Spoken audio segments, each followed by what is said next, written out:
Welcome to The Explainer. Today, we're taking on a big one, a book that basically tried to blow up 2,000 years of philosophy.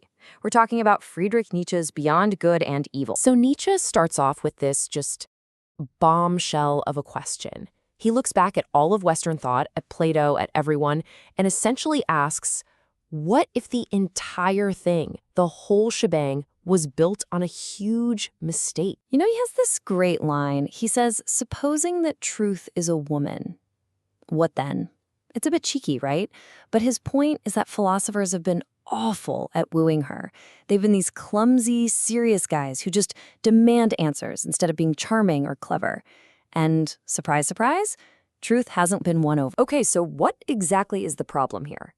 Nietzsche has this phrase for it. He calls the whole history of philosophy a noble puerility, which, let's be honest, is a pretty fancy way of saying it's been childish. I mean, think about it. He's saying that these massive, complex philosophical systems, they're really just built on shaky ground. He thinks they're based on things like old superstitions, clever wordplay, or maybe just one philosopher taking their own personal feelings and trying to make them into a universal law. It's a thing of beginnings, not a finished product. And if you want to know who Nietzsche blames for all this, well, he points his finger right at Plato. He says the biggest mistake of all, the original sin of philosophy, was Plato's idea of a pure spirit and the good in itself. And you might be asking, why is that so bad? Well, for Nietzsche, it's because it completely flips reality on its head. It denies a basic fact of life, that everything, absolutely everything, is based on perspective. So, if the search for objective truth isn't what's really going on, what is driving these thinkers? What's the real engine here? Nietzsche's answer is that it's definitely not some pure, noble instinct for knowledge. No, he thinks there's something else going on, something much deeper, much more primal. And that's when he drops one of his most famous and maybe most misunderstood ideas, the will to power. So what is it? It's this fundamental drive that he says exists in all living things. It's not just about staying alive. It's about expanding your power, about dominating, about forcing your own unique perspective onto the world.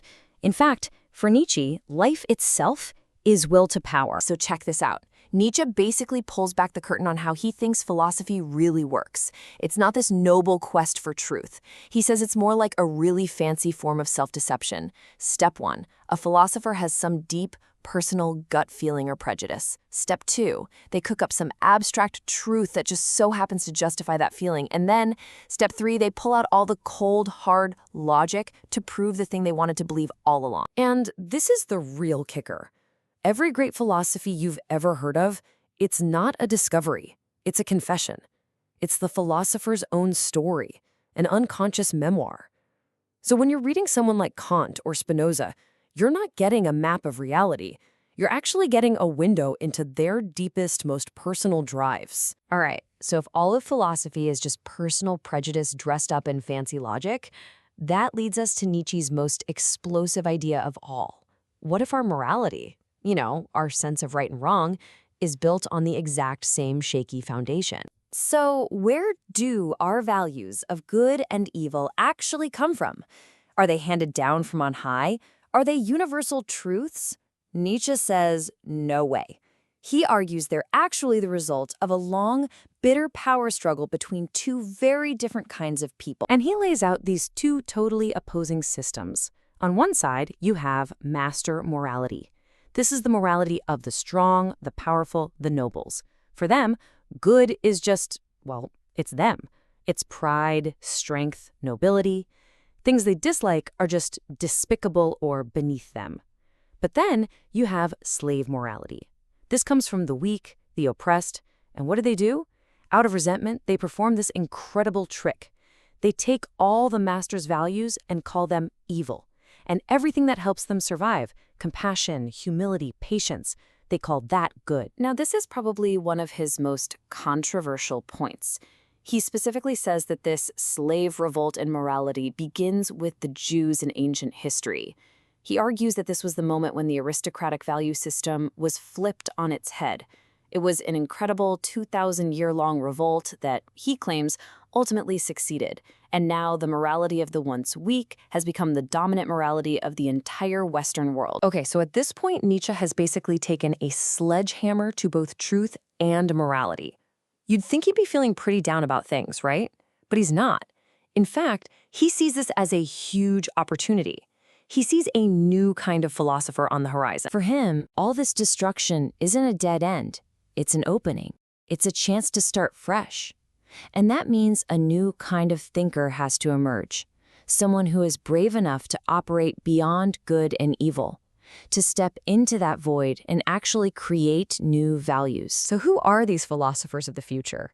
He has these great names for them. He calls them tempters or free spirits. And you can see why.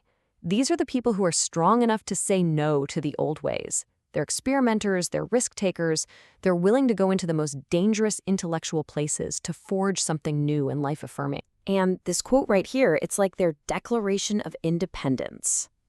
A future philosopher might say something like, "My judgment is my judgment. It's not for everyone." See the difference? They're not trying to create a new dogma for the whole world.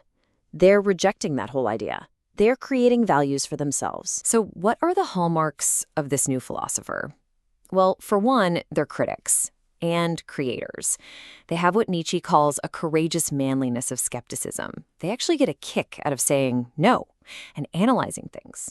They're solitary, they answer only to themselves, and yeah, they have to be hard, maybe even a little cruel in their search for knowledge. But, and this is a huge but, this is not an easy path. It's incredibly dangerous. And as we get to the end of the book, Nietzsche himself, the ultimate tempter, leaves us with this really chilling warning. He says, "He who fights with monsters should look to it that he himself does not become a monster." And then comes that famous, haunting line. "And if you gaze long into an abyss, the abyss also gazes into you." It's such a powerful warning. In trying to get beyond good and evil, do you just create a new kind of monster? When you stare into that emptiness, what stares back? It's the question he leaves us with, and it's a tough one.